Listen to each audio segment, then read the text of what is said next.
Nakatutok ngayon sa mga infra projects sa Cebu, si Public Works Secretary Vince Dizon. Tinamaan ng matitinding baha ang probinsya dahil sa mga dumaan na bagyo. Ang detalye sa Politico Update ni Ian Maghanoy. Bukod sa isinasagawang dredging activities, ipinatutupad na sa paligid ng Mananga, Butuanon at Cebu Rivers ang no-build zone. Kasunod yan ng pag-inspeksyon ni Public Works Chief Vince Dizon sa lugar Martes ng hapon, alinsunod sa utos ni PBBM na linisin ang mga waterway at ilog sa buong bansa para maiwasan ang malawakang pagbaha.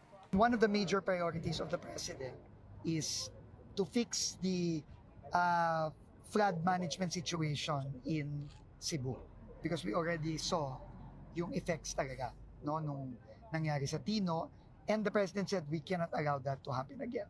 So we have to take advantage na meron tayong time between now and the next rainy season in June, July to make sure that we can have solutions already on the ground in the next 6 months.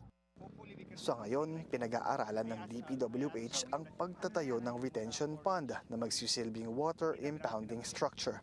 So let's help na the local government to fence na downstream and then going upstream para we can already recover the river. That's the key now. The priority is to recover the river. That's the key.